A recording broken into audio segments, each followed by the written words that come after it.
La siguiente charla corresponde al doctor Óscar González Flores. El doctor Óscar González Flores estudió la licenciatura en Biología en la Facultad de Ciencias de la Universidad de Guadalajara. Cuenta con una maestría y doctorado en Biología de la Reproducción por el Centro de Investigación en Reproducción Animal de la Universidad Autónoma de Tlaxcala, CINVESTAB. Hizo un postdoctorado en el Departamento de Neurociencias del Colegio de Medicina Albert Einstein de la Universidad Sheba del Estado de Nueva York. Es investigador nacional nivel 3. Es profesor titular B del Centro de Investigación en Reproducción Animal de la Universidad Autónoma de Tlaxcala. Es líder del cuerpo académico de Biología de la Reproducción. Cuenta con el perfil de Stable ProMed. Fue seleccionado para impartir la cátedra Carlos Beyer, otorgada por la Universidad Autónoma Metropolitana. Cuenta con múltiples artículos científicos, capítulos y libros. Ha dirigido más de 20 tesis y es un honor para nosotros, Óscar, querido Óscar y amigo, que nos acompañes aquí. Adelante con tu presentación. Bueno, muchas gracias. Gracias. Estoy realmente muy contento y muy agradecido con mi querido Genaro, que a pesar de que me conoce, me invita. Pero bueno, estamos aquí. Me da mucho gusto porque me da la oportunidad de ver a viejos amigos, más amigos que viejos. Recordarás, mi querido Jorge, que hicimos la maestría juntos, si te acuerdas, ¿no? En aquel lugar, no lo digas. Y ahí en Panotla, Tlaxcala, sino Panotla, que es un lugar que todavía sigue estando ahí mi laboratorio, y estoy realmente muy contento y muy agradecido de estar aquí por esta oportunidad. Un tema que es hormonas en las neurociencias, pues es un tema muy amplio, pero voy a tratar de convencerlos que lo que estamos haciendo es, con un pequeño modelo que es la exploración de la conducta sexual femenina, podemos hacer y contestar muchas preguntas. Y antes podemos decir, ¿qué es una hormona? La clásica teoría de que se había propuesto que era una hormona, pues que era una glándula secretaba una hormona que podía viajar por el torrente circulatorio y actuar sobre células en donde se encontraban receptores para reconocer a dicha hormona. Aquí empezó la cosa de la comunicación de la endocrinología. Y hoy sabemos que hay diferentes comunicaciones, como esta parácrina que se lleva a cabo muy importantemente entre una célula y su célula adyacente para regular el funcionamiento, o bien un punto de vista autócrino, en donde una misma neurona célula secretan su sustancia y se regulan así. Nosotros hemos estado muy interesados en esta base de las hormonas y la neuroendocrinología y las neurociencias sobre este efecto neuroendocrino que se está produciendo desde una neurona y que puede actuar y funcionar también a distancia a otras áreas cerebrales para regular un efecto. De tal forma que con esta idea de hormonas y neurociencias, nosotros hemos utilizado un modelo muy simple para ver los efectos hormonales en el sistema nervioso.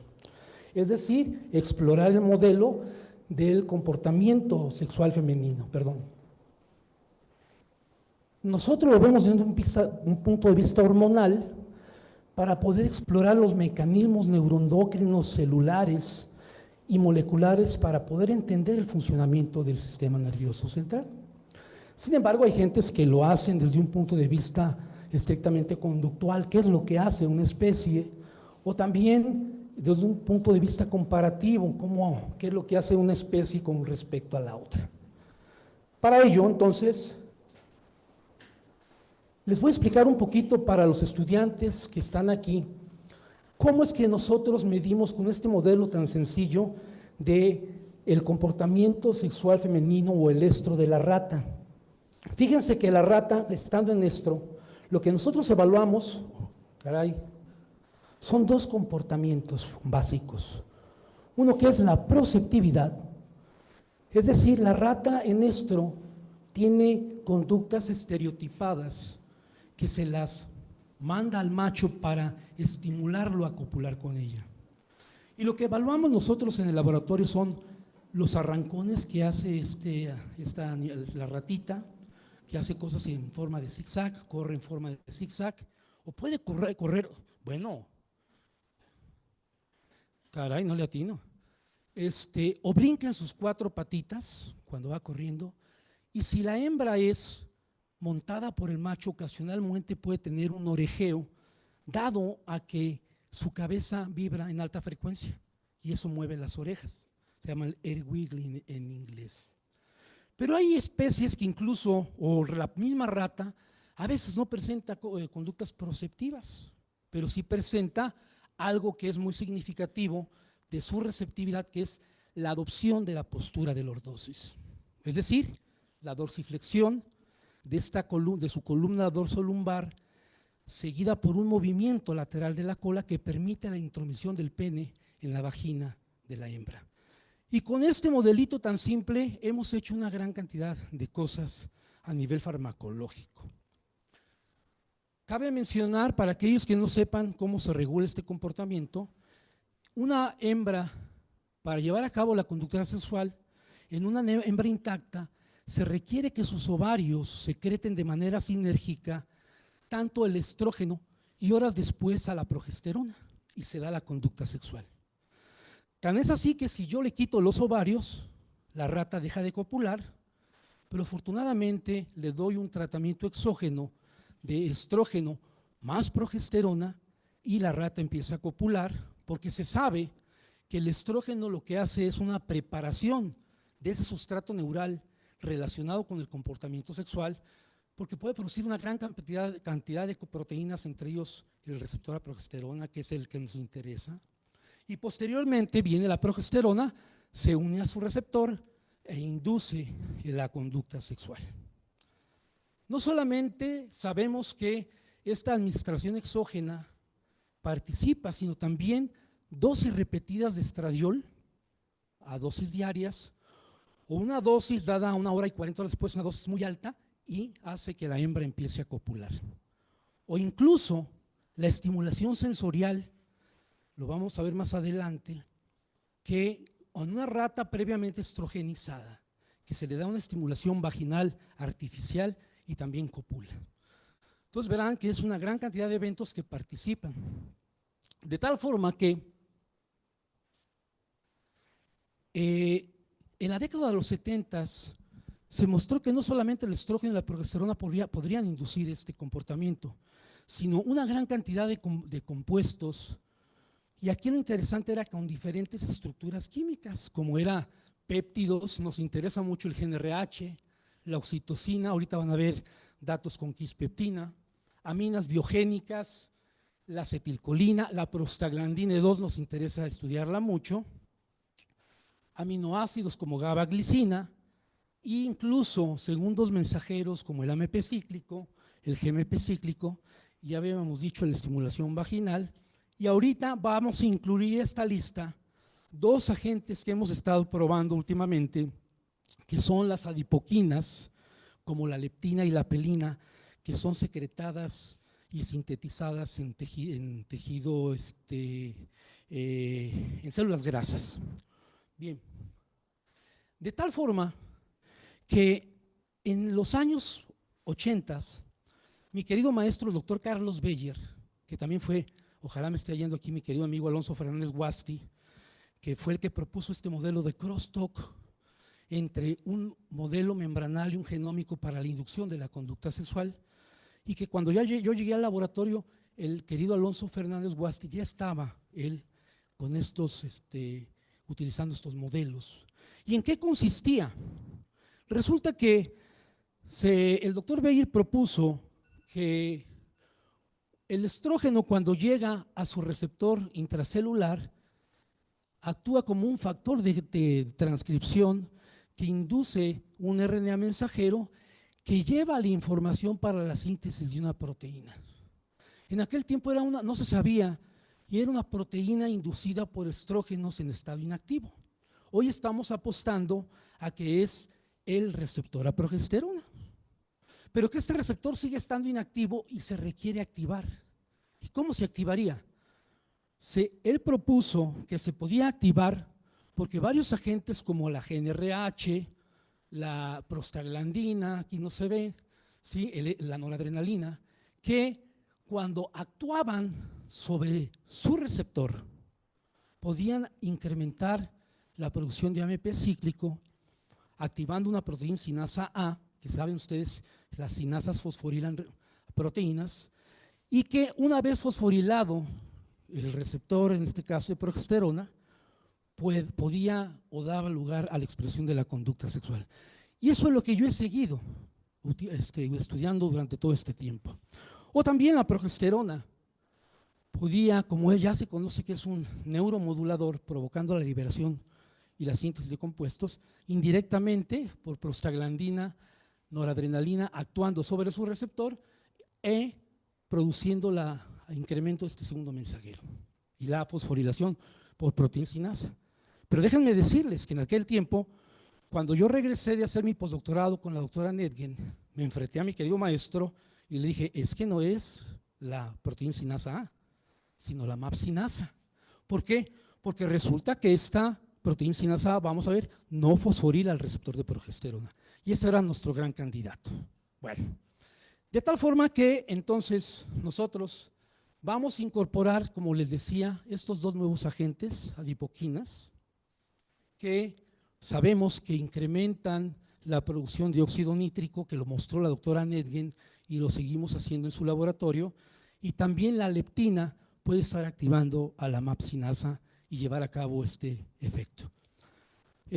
¿Por qué me interesa la leptina y la pelina? Porque se sabe que las condiciones energéticas del animal son muy importantes, la cuestión nutricional, para poder copular o no. Ahorita los voy a mostrar. Bueno, de tal forma que nuestro gran candidato era el receptor a progesterona, y quiero rápidamente mostrarles que este receptor es muy particular porque se sabe que este receptor es sintetizado por un mismo gen, pero diferentes promotores, lo que da lugar a que haya dos diferentes isoformas o subtipos del receptor. La isoforma B, que es más larga que la A, porque contiene 164 aminoácidos más que la A, sin embargo son funcionales, en un sitio que se llama el sitio del carboxilo terminal. Y es aquí justamente donde el receptor sufre preferentemente sus fosforilaciones en aminoácidos de serina. Y estas son las proteínas sinasas que están participando para fosforilarlo. Vean, no tenemos a la sinasa A que había propuesto mi querido maestro. De tal forma que hay que llama la atención, y quiero que pongan atención, en este serina 294, porque les voy a explicar algo que se nos ocurrió en el laboratorio. Además del sitio en el carboxilo terminal, que sabemos que es hiperfosforilado por estas sinasas, tenemos otros dominios en el receptor. Un dominio que es de unión al ligando, que es donde se le pega la hormona y se hiperfosforila y da la señal para que vaya al ADN y provoque el fenómeno transcripcional. Y además tiene un sitio de unión al ADN a través de que tiene unas cositas que se llaman dedos de zinc, que van y se pegan a los sitios aceptores y generan la transcripción de X proteína. Bueno, eso es muy importante porque luego les voy a decir que no solamente el receptor de estrógeno y progesterona sirven como proteínas, como factores de transcripción, sino como proteínas de anclaje, que son las anchor proteins. Luego se los voy a explicar. De tal forma entonces que esta era nuestro mediador molecular común de estudio, y lo empezamos a ver con una serie es una cosa que se nos ocurrió estando yo con la doctora Nedgen, en donde a través de leer este artículo de Lang y Orwich, encontramos que había algo que se le llamaba el proteosoma 26S, que era como un barrilito, o es un barrilito, que tiene en sus partes terminales un complejo 19S y un núcleo que es el 20S. Y ellos proponían que el receptor se tenía que degradar para dejar de funcionar. ¿Y cómo se degradaba? A través de un proceso que se llama la ubiquitinación, es decir, se le tiene que incorporar moléculas de ubiquitina por diferentes enzimas, que lo hacía la MAP sinasa, por eso atención con ella, en el 294, Y una vez ubiquitinado o ubiquitinizado el receptor, como se logra ver aquí en esta imagen, que se ubiquitiniza, lo reconoce el proteosoma, y una vez que el proteosoma lo reconoce, lo puede degradar. Entonces se nos ocurrió un mecanismo en el cual se sabe una cosa medio artefactual, que la conducta de lordosis tiene un fenómeno que se llama la inhibición secuencial. Es decir, ¿qué consiste esto? Decíamos que la hembra ovariectomizada recibe una dosis de benzoato-estradiol a la hora que le llamamos 0, y de 24 a 40 horas después metemos progesterona, evaluamos la conducta 4 horas después y tiene la facilitación de la conducta sexual, se facilita. Sin embargo, a estas ratas que han recibido una primera dosis de progesterona, les administro otra dosis de progesterona y la rata ya no copula, ya no responde. Hay inhibición secuencial. ¿Por qué? Porque se dice que esta primera progesterona, como el estrógeno sintetizó receptores para la progesterona, llega esta primera progesterona, da el funcionamiento, a lo mejor las marca para que se degraden, ya no hay receptores, y cuando doy la segunda dosis de progesterona, la hembra ya no copula. Eso es la inhibición secuencial en términos conductuales. Bien, con base a esto se nos ocurrió hacer un experimento allá en Estados Unidos en donde probamos si la inhibición secuencial participaba este proteosoma 26S. Y lo que tenemos aquí es que las barras negras implican la facilitación que está dada por progesterona y la inhibición que está dada por la segunda dosis de progesterona. De tal forma que cuando nosotros administrábamos estrógeno más progesterona, vean aquí, teníamos intensa conducta sexual. ¿Ok? Si nosotros administrábamos estrógeno, progesterona y otra vez progesterona, vean aquí, teníamos la inhibición secuencial. Ya no se daba la conducta sexual. Bueno, lo que quisimos probar fue bloquear a ese proteosoma 26S a ver qué pasaba. Entonces, justamente antes de dar la primera dosis de progesterona, nosotros dimos uno que sí se llama el inhibidor del proteosoma 26S para inhibir al proteosoma, y lo que encontramos en esta barra de acá, vean, la rata ya no tuvo inhibición secuencial, siguió copulando, porque quiere decir que este proteosoma se bloqueó y entonces no se degradaron las proteínas que habían sido inducidas por estrógeno, ni siquiera la primera progesterona. ¿Por qué? Porque fue bloqueada por el bloqueamos al proteosoma, ese barrilito que degradaba las proteínas. Más aún, lo que nosotros quisimos ver, ¿qué isoformas podrían estar participando con este mismo esquema? Y lo que encontramos fue, obviamente, en el hipotálamo, en el área peróptica por Westerblot, había aquellos animales que recibían solo estrógeno y había un gran incremento en la producción de los receptores de progesterona. Y cuando poníamos nosotros el estrógeno más progesterona, la primera dosis, había una downregulación del receptor a progesterona. Cuando bloqueamos al proteosoma 26S, encontramos una gran cantidad de las isoformas A y de la isoforma B, tanto en el hipotálamo ventromedial como en el área preóptica. De tal forma, entonces, estábamos sí en la idea de que este proteosoma, les digo que había sido mi estudio como el santo glial, pero yo creo que no lo explicamos bien porque ha tenido muy pocos impactos citacional, pero ha sido una de las cosas que creo que mejor me han salido en el diseño experimental.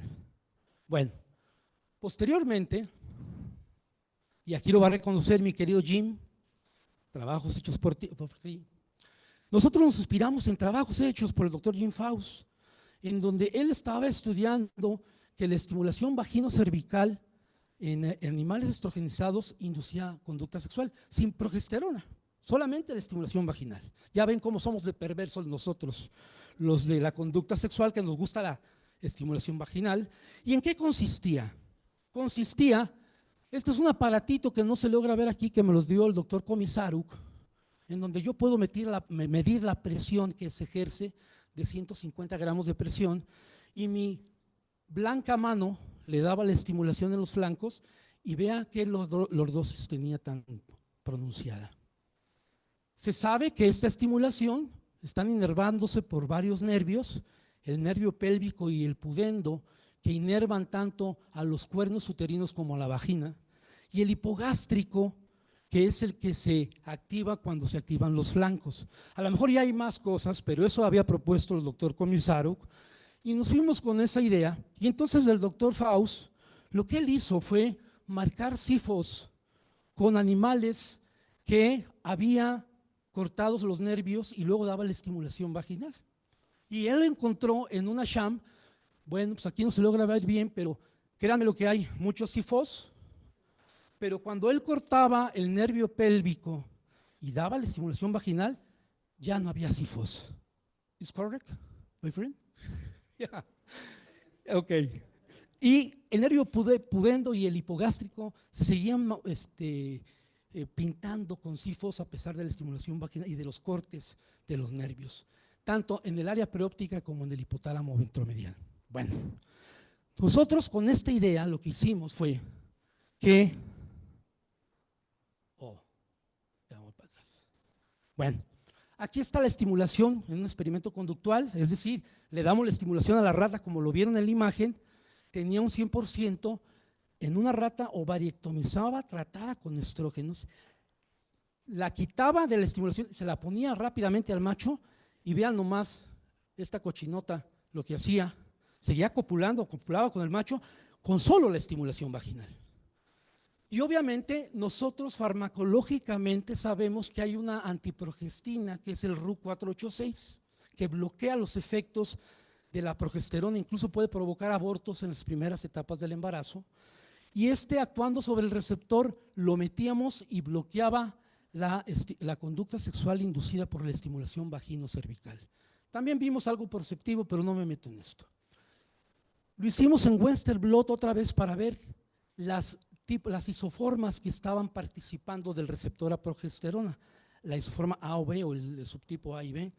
Y aquí en un ensayo veíamos que el grupo control con solo estrógeno, vean qué gran cantidad de marcaje con Western blot de concentración de proteínas teníamos. Cuando administrábamos progesterona bajaba, lo mismo la sola estimulación vaginal, la manipulación o la manipulación con estimulación provocaba lo que era el down regulation de estos receptores de la isoforma B y de la A en ambos sitios del área preóptica y del hipotálamo ventromedial. Bueno, se me ocurrió invitar a la doctora Rosangélica Lucio, que muchos de ustedes la conocen, para que hiciera los cortes siguiendo con la idea del doctor Jim Faust y que cortara ella el nervio unilateral y bilateral del nervio pélvico y el pudendo, los que inervan a la vagina. ¿Y qué fue lo que encontramos? Cuando ella cortó y dimos la estimulación vaginal, encontramos que se seguía expresando el receptor a progesterona. De tal forma que añadimos a los datos del doctor Jim Faust que el nervio también pudendo podía estar involucrado, al menos en la regulación, no en sifos, sino en la regulación de los receptores a progesterona. Y este fue un hallazgo muy bonito también. Bueno, por otro lado, más recientemente, estoy dando hormonas y neurociencias, resulta que hay una proteína sinasa que se llama la SRC.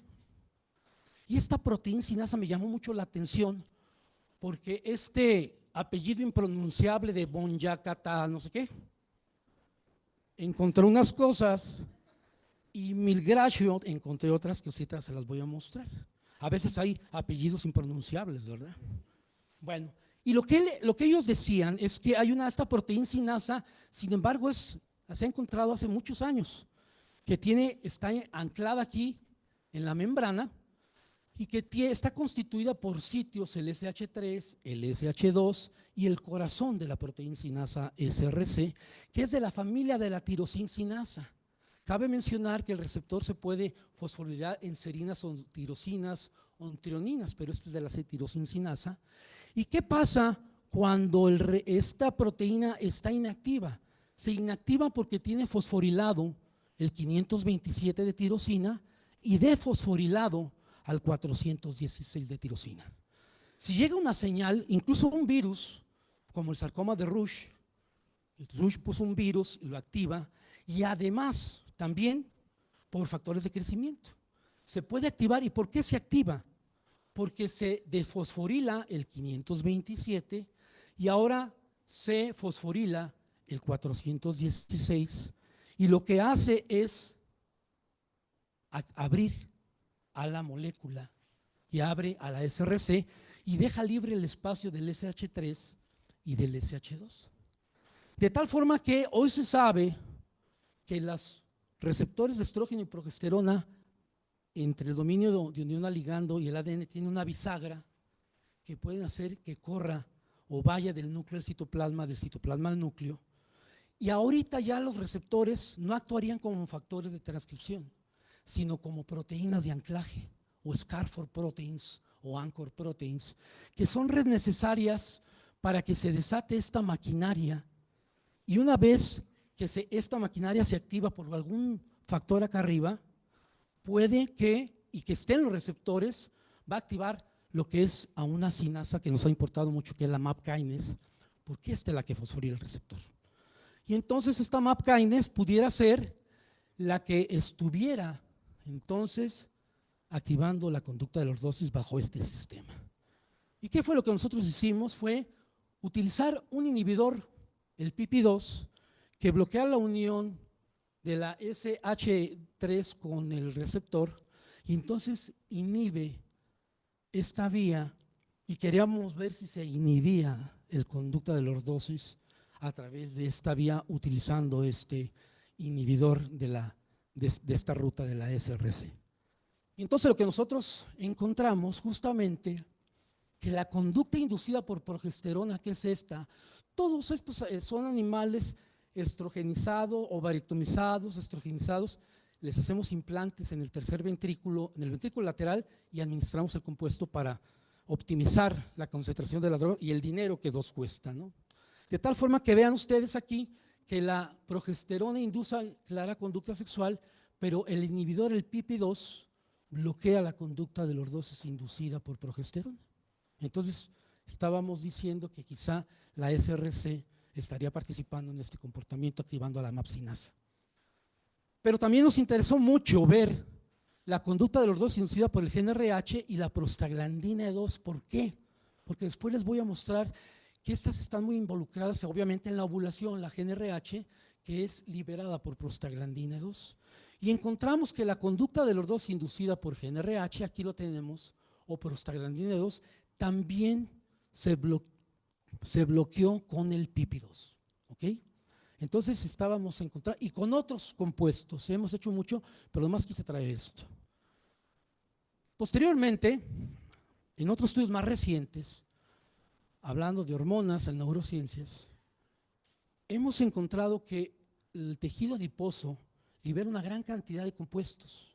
Entre ellos nos interesó mucho a la apelina y la leptina, porque sabemos que la condición del animal de nutrición energético es muy importante. Si hay hembras gordas, si hay hembras flacas, difícilmente copulan de manera natural, no de manera regular.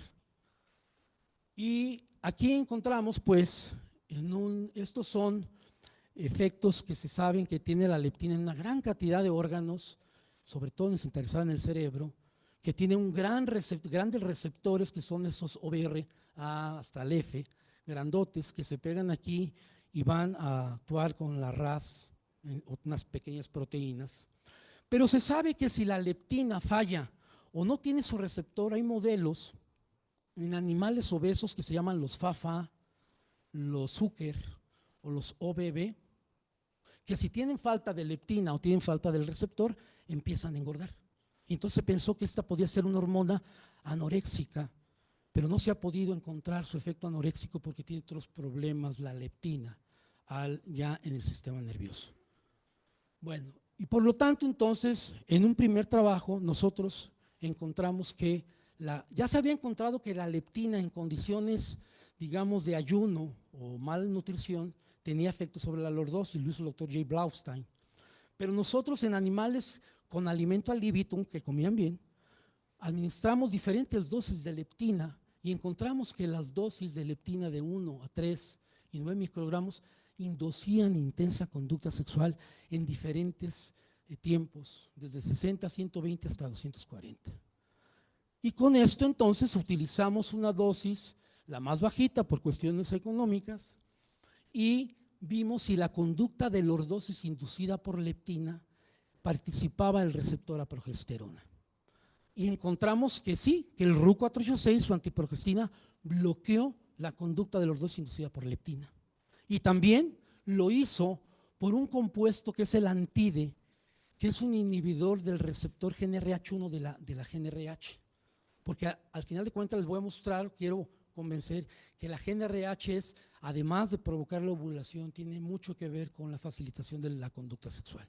Bueno, entonces ya teníamos este trabajo y ahora lo que propusimos cuando publicamos es que la leptina pudiera estar actuando directamente sobre estos receptores largos que tiene, activando diferentes vías de señalización, la MAP kinase, la proteína sinasa C, que es la que realmente tiene que ver con la ovulación, o bien que la leptina pudiera estar al actuar sobre células GnRHérgicas, que sí hay receptores de leptina ahí, puede liberar al GnRH de sus neuronas, actuar sobre su receptor GnRH1 en sus neuronas hipotalámicas y estar ahí, entonces, provocar la activación del comportamiento sexual. Y nosotros, para concluir con esto, hicimos una gran cantidad de experimentos utilizando diferentes antagonistas a diferentes niveles, como lo logran ver aquí, sobre todo este de la MAP kinase, y bloqueamos la conducta por leptina, el RP-AMPS que bloquea la proteína sinasa A, ¿okay? Y la proteína sinasa C con un bis, que tiene un nombre un poco también muy largo. Y entonces encontramos que sí, que la conducta de los dosis por leptina estaba participando en la regulación también de la conducta en ratas que eran con alimento ad libitum. Entonces, la otra adipoquina que nos ha interesado es la apelina, que también se sabe que tiene muchos efectos, hoy se sabe muchos efectos en diferentes órganos, no solamente en el sistema nervioso central. Se sabe que si no hubiera apelina, no hay contracción y puede haber algún infarto a través de la activación de la apelina, si no hay apelina. Porque se sabe que esta apelina provoca lo que es vasoconstricción y la vasodilatación a través de actuar sobre células endoteliales. ¿Y por qué me interesó la apelina más que hacer un cóctel de estas cosas? Porque la doctora Anergen mostró que la ruta del óxido nítrico estaba involucrada en la conducta de lordosis a través de activar receptores alfa-adrenérgicos. Y ella utilizó diferentes antagonistas. Por ejemplo, se sabe que la óxido nítrico sintetasa a través de citrulina convierte a la citrulina en óxido nítrico. Y si este óxido nítrico activa la proteína sinasa G soluble, que se puede bloquear con el ODQ, y esta proteína sinasa G soluble puede formar un GMP cíclico, un segundo mensajero, que se sabe que se va a activar a una proteína G, a una proteína sinasa G para la fosforilación de proteínas, y ella utilizando el KIT 5823 que bloquea esta sinasa, bloqueó la conducta de lordosis inducida por un alfa-adrenérgico.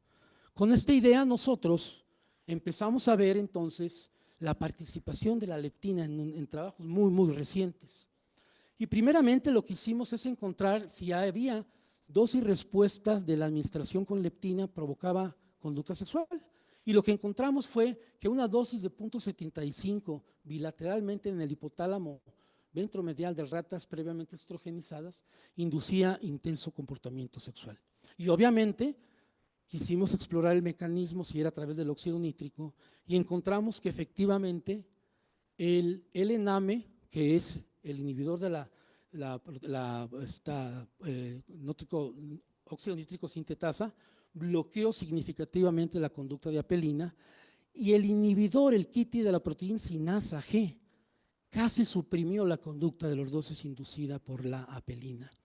Y algo muy interesante que tuvimos fue que el ODQ, el que bloqueaba también a la proteína CG soluble, no bloqueó la conducta de lordosis, y esto dije ya, echamos a perder el experimento, pero no, pudimos discutir que el ODQ tampoco tiene efectos sobre algunas células que son inducidas por la apelina, activadas en el músculos cardíacos, provocando la entrada de calcio para esta contracción. Bueno, y así fue que este trabajo, entonces, también con adipoquinas, lo hemos incrementado a esta gran lista de que participan sobre la conducta sexual. Bueno, un poco ya final, nosotros ahora hemos estado muy interesados en ver la participación de las células gliales, no porque tengamos la metodología de las células gliales, sino que encontramos un circuito muy interesante que nos llamó la atención. Ustedes saben que hay diferentes tipos de células gliales, los oligodendrocitos, los astrocitos o la microglía. Y el astrocito en sí nos llamó mucho la atención porque siempre se ha pensado que dan mantenimiento, nutrición, estabilidad a la neurona, pero hoy se sabe algo muy interesante. Es más, les voy a mostrar esto que no tiene nada que ver con lo mío, pero para ilustrarles qué tan importantes ya son las células gliales en el funcionamiento del sistema nervioso central, no solamente del sostén que se proponía. Hoy se sabe, por ejemplo, que en el tercer ventrículo existen unas células gliales que se llaman los tanicitos, que son los que están recubriendo a neuronas generachérgicas junto con los astrocitos. Aquí se ve, por ejemplo, que en el diestro los tanicitos, vean cómo rodean a la célula generachérgica impidiendo su liberación de los compuestos, ¿no? Y cuando se va directamente al sistema portipoficiario, en el proestro y el estro, lo que hace es que va remodelando la célula generachérgica hasta llegar aquí al sistema portipoficiario y provocar la liberación de FSH y LH. Con esta idea, nosotros encontramos en un trabajo de Sheriff que estaba haciendo para la cosa de la adolescencia que había receptores de los astrocitos, de muchos receptores. Simplemente les voy a decir que nos interesó mucho ver este receptor de oxitocina porque sabíamos que inducía la conducta sexual y sabíamos que la oxitocina, a través de activar a la COX-1 o COX-2, sintetizaba la prostaglandina 2 en los astrocitos y esta provocaba la liberación de prostaglandina E2, que a su vez ya en neuronas generachérgicas provoca la liberación de GNRH, miren los mismos pulsos, y con esta idea, no porque nosotros viéramos astrocitos, sino ver si realmente esta idea era como se llevaba a cabo durante la conducta sexual femenina, encontramos que metiendo de los diferentes antagonistas otra vez, el atosiban que bloqueaba al receptor de oxitocina, la aspirina que bloquea a la COX para la formación de prostaglandina 2, o bien el antide que ya sabemos que bloquea el receptor GNRH1 de GNRH. Y entonces, con base a eso, empezamos a encontrar que la conducta de lordosis inducida por oxitocina era bloqueada por su propio antagonista, el atosiban, o bien por la aspirina, o también por elono, que era el inhibidor del receptor de prostaglandina 2, y el antide, que era el bloqueador del receptor GNRH1, suprimió casi la conducta de lordosis. Bueno, de tal forma que entonces vimos también los efectos de la aspirina con la apelina, esta es la conducta de apelina, y otra vez encontramos que el atosiban, el inhibidor del receptor de oxitocina, bloqueó la conducta de lordosis por apelina, por la aspirina también, y evidentemente la pregunta era si la apelina también inducía conducta a través del receptor a progesterona, y aquí usamos el RU486 y lo bloqueamos. Lo mismo también que bloqueamos el efecto de apelina con el antide, el receptor, el antagonista del GNRH. Ya me estoy yendo más rápido. Bueno, y finalmente nosotros ahorita, lo que la doctora Ellen más o menos mencionó, cómo es que se lleva a cabo la generación de GNRH y tiene que ver con esto. Resulta que hay dos sitios muy importantes que están incluidos para la ovulación para la liberación de GNRH y la ovulación.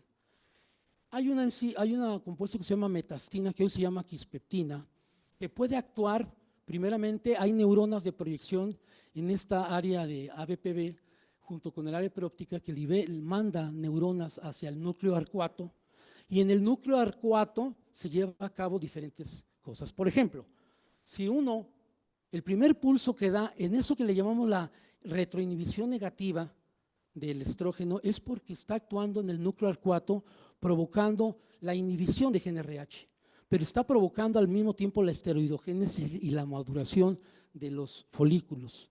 Y el segundo, se da otro pulso de estrógeno ya, digamos, cuando vaya a ovular, y este estrógeno lo que hace es que ya en esta área ABPI, en el área perióptica, da un pico alto de estrógeno, y ese pico alto de estrógenos es quien provoca la ovulación, y para nosotros era también lo que estaba provocando la expresión de la conducta sexual. Y con ello entonces empezamos a hacer una serie de ideas a través de la si se activaban los receptores de estrógeno y progesterona en células quispeptinérgicas que sí tienen expresión de los receptores de estrógeno y progesterona, provocaban la liberación de quispeptina, que a su vez la quispeptina, ya hay receptores quispeptinérgicos en células GnRHérgicas, provocando la liberación de GnRH para que actuara en sus receptores correspondientes, y así quizá tenía que ver con la activación de este comportamiento. De tal forma que empezamos otra vez a utilizar diferentes inhibidores, y lo que encontramos fue lo siguiente, en donde administrar a un inhibidor propio del RU486, el inhibidor del GnRH, del receptor de la quispeptina, perdón, el GPR54, y 5 minutos para 45, ¿verdad? Bien, bueno, bueno, muy bien. Y entonces se producía ya aquí la liberación de GnRH, y entonces usamos estos bloqueadores, la misma idea, ¿no? Pues si sabes hacer una cosa, pues sigue con la misma idea. Bueno, y entonces, ¿qué fue lo que encontramos? Lo que encontramos es que, no se logra ver aquí, pero ese es el efecto de quispeptina con su antagonista, y se bloqueaba la conducta de los dos por quispeptina, otra vez por el RU486, orantide, que era el liberador de GnRH, y también hicimos experimentos con el antagonista de la quispeptina, que es el quispeptina 234, y bloqueamos la conducta de los dos por solo estrógenos y también por estrógenos y progesterona. Entonces, creo que lo que vamos a seguir haciendo aquí con la ayuda de mi querido doctor Faust, que me ha apoyado mucho, thank you so much, dear Jim, donde vamos a estar explorando ahora una serie de neuronas que van desde el área ABP hasta el arcuato, que son las neuronas KINDI, que no solamente tienen quispeptina, sino tienen neuroquinina y dinorfina, que son neuronas que van a estar modulando el disparo del GnRH. Ya mi alumno, que ahora es el rico, pero ahora ya es mi colega, le dieron 1,000,000 y tantos del CONACYT, es un frívolo ya, a veces no lo encuentro más que en bares, ya él va a conseguir, ya está comprando esto para seguir con estas cosas. No me resta más que agradecerle pues a mis colegas, a mi querido maestro, el doctor Carlos Beyer, que en paz descanse, que también fue el maestro del doctor Alonso Fernández Guasti, a Marcos García, a Raimundo, que son mis alumnos, ahora mis colegas que hicieron conmigo el doctorado, al doctor Ignacio Camacho Arroyo, que estamos haciendo cosas de Western Blot, y ahora me está metiendo con cosas de glioblastomas, imagínense nomás. A Marcos Cervón, que estamos escribiendo un capítulo de libro, a la autora Alicia González, a Raúl Paredes, que alguna vez escribí algo con él, y qué decir de mis ángeles norteamericanos. Y voy a empezar por la doctora Nedgen, que me recibió en su laboratorio para hacer cosas, el postdoc con ella, y ahí empecé, creo, a crecer o a hacer perversidades, ya lo dirán ustedes. El doctor J. Blaustein estuvo también colaborando conmigo. Ellos dos ya se retiraron, pero son editores del Hormones and Behavior Endocrinology. Okay. El doctor Barry Comisaru, que sigue activo, muy amigo de todos ustedes, también lo conocen. Y qué decir de mi querido angelote Jim Faust, que hemos estado trabajando los últimos 8 papers. Maybe we have the 8 papers. Y él me ha ayudado mucho porque realmente, déjenme decirlo, is a genius en la ciencia. Thank you so much, dear friend. Gracias.